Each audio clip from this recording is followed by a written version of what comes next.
पत्रकार परिषद आयोजित काय म्हटलं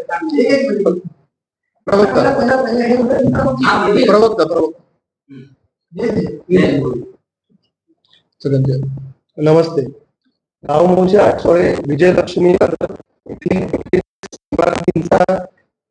जो सध्या विषय गाजतोय त्या संदर्भात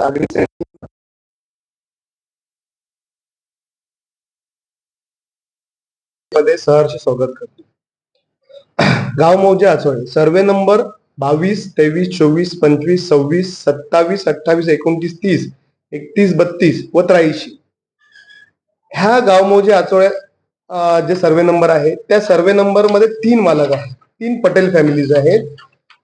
एक पटेल फॅमिली हरिभाई पटेलचे वारस आहेत ईश्वर हरिभाई पटेल, गजानंद हरिभाई पटेल, दिलीप हरिभाई पटेल, नारायण हरिभाई पटेल आणि Somdas Haribhai Patel.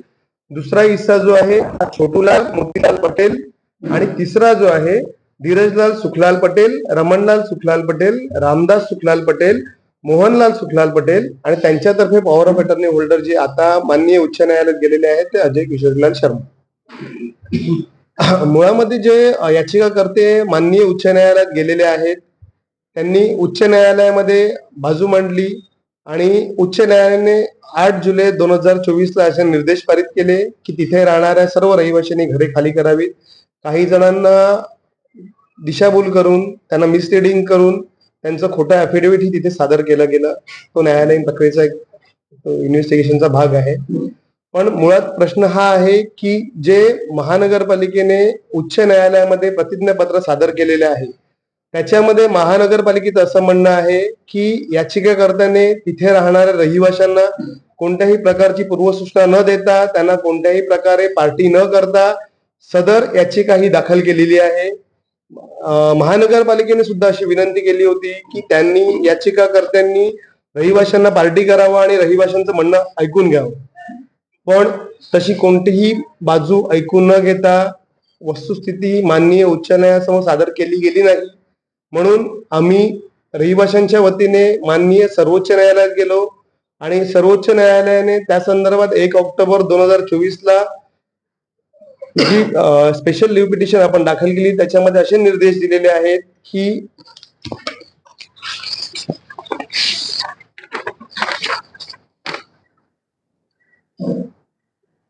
in those circumstances we are the view that notwithstanding with the dismissal of the special leave petition the occupants are at liberty to approach the government authorities for a commensurate scheme of rehabilitation.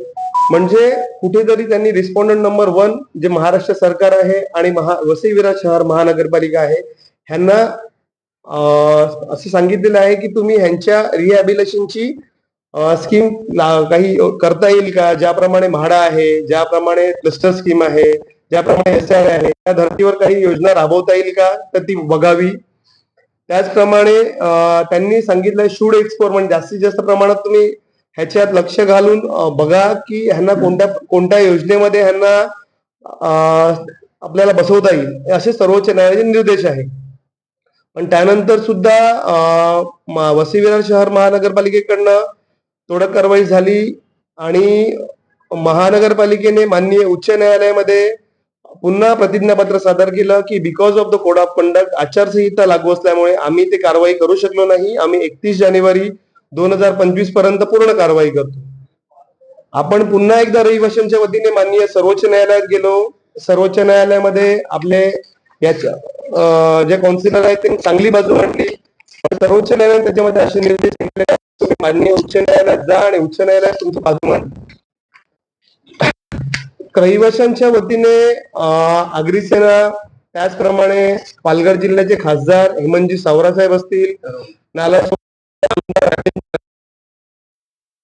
तर गेली 2 वर्ष 2.5 वर्ष आम्ही विजयलक्ष्मी नगरसाठी मेहनत करतोय. त्यांच्या जास्तीत जास्त मानवीय दृष्टिकोनातून त्यांची घरं कशी वाचवता येतील यासाठी कोणत्याही प्रकारे कोणाकडे 1ही रुपया न घेता स्वतःच्या पदरचे पैसे आम्ही खर्च करतोय.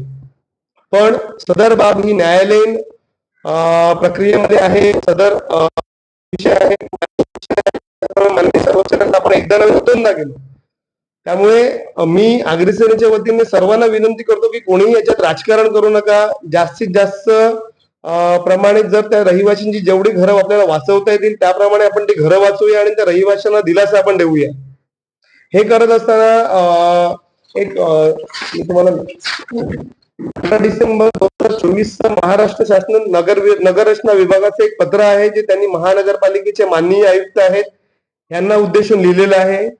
त्या पत्रामध्ये पॉइंट नंबर 2 मध्ये त्यांनी सांगितलेलं आहे की खाजगी जमिनीवर अनधिकृत बांधकाम केल्याप्रकरणी सदरहू जमिनीचे जमीन मालक, प्रत्यक्ष अनधिकृत बांधकाम करणारा विकासक, ठेकेदार तसेच अनधिकृत बांधकाम करून त्यांची त्रयस्तास विक्री करणारे जमीन मालकाने त्यांचे खाजगी जमिनीवर अनधिकृत बांधकाम सुरू होऊ देऊ नये ही प्राथमिक जबाबदारी असून अशा प्रकारे अनधिकृत बांधकाम सुरू केल्यास जमीन मालकाने जमीन महसूल अधिनियम तसेच इतर अधिनियमांतर्गत संबंधिताविरोधात बांधकाम सुरू होते तेव्हा प्रगतीपथावर असताना सदर बांधकाम थांबवण्याकरता कायदेशीर मार्ग अवलंबला अथवा नाही त्याबाबतची वस्तुस्थिती महानगरपालिकेच्या पत्रामध्ये दिसून येत नाही. तसेच संबंधित जमीन मालकाची जर त्यांचे अपरोक्ष त्यांच्या जमिनीवर कुणी अनधिकृत बांधकाम करून विकत असेल किंवा बांधकाम करणाऱ्यावर व विकत घेणाऱ्यावर ट्रेसपास किंवा इतर गुन्हे का दाखल केले नाहीत याचाही कारणभूत होत नाही.